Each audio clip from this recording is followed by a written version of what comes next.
everybody you shot.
You got him to run, it would take him twice as long.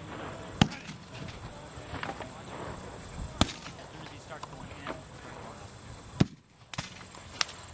that way as soon as he pulls it out, you're there. Hey!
I am W.L. Arrington from the 38th Georgia Company Company Surgeon.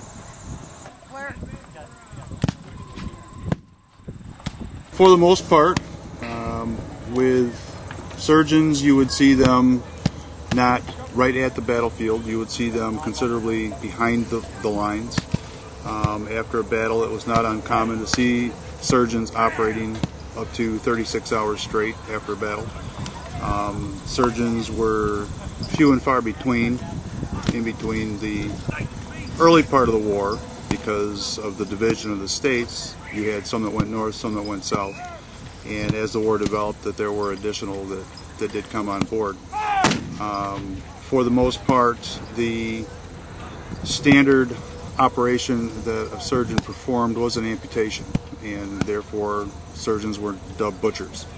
And when you were looking at thousands of patients and you had one or two surgeons to look at them, the quickest and easiest thing to do was an amputation.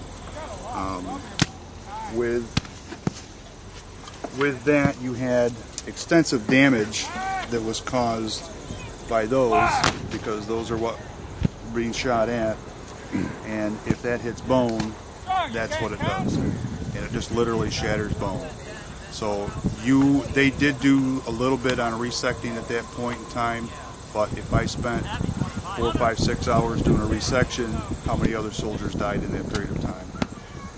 A good surgeon could take it and do an amputation in under 15 minutes, and therefore you saved more by doing the amputation than you did with trying to save doing the resections. With that, we had a lot of drugs that we used. Another myth was the term bite the bullet, and that is a Hollywood myth.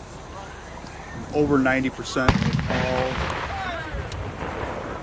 all operations were performed with some kind of anesthetic, chloroform being the choice, or ether.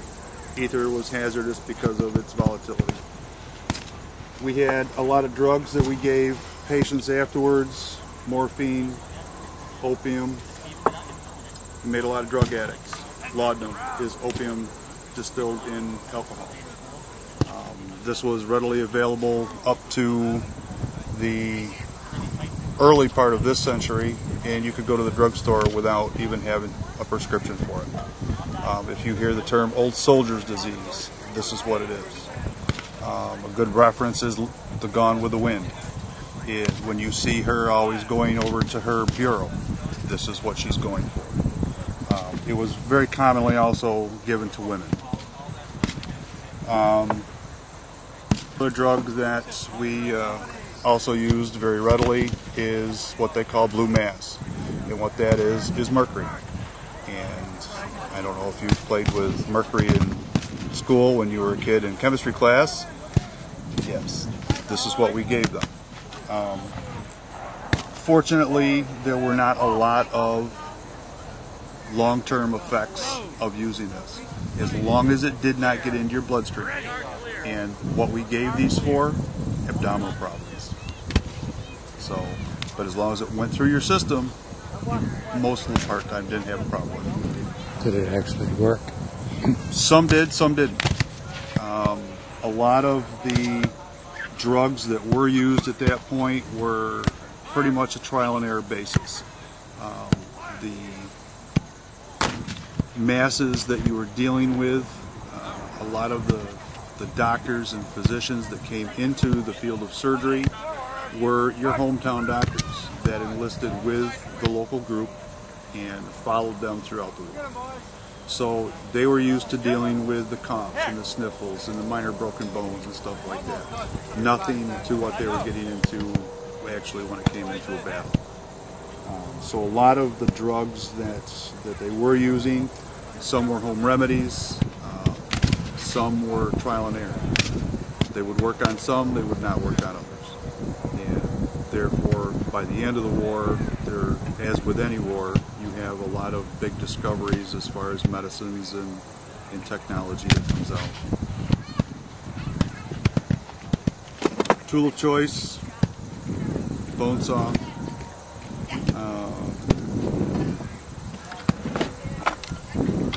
And knife.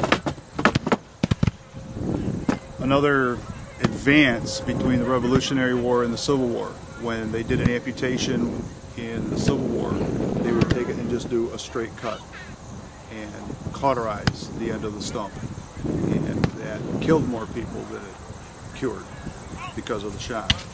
One of the procedures that we worked with is a flat procedure. That is, you make a rounded incision on both ends. And you peel the skin back, take your saw, cut the limb off, and then at the end, you would flap that piece of skin back down over the stump. With there, and later on today, you would take and suture up the end of the vessels. And one of the places where you've left open, all of your little pieces of suture would be sticking out from where you have actually tied off all of the vessels. And once a day or twice a day, one of the hospital stewards or nurses, as the war became later, would come by and just kind of tug on that string. And if the string came off, that means that the vessel had collapsed and was closing off. not the grain show. Yeah, no. There were also a lot of people that did bleed to death because of it. You got a letter from home that something tragic happened there. So you're having a bad day and you're just going down through and pulling the strings. And if you've pulled one off that has not collapsed or healed, that person will literally just lay there and bleed to death because nobody would know. All of the statistics as far as casualties of the war, there were actually more people that died from sickness and disease than there were from gunshot.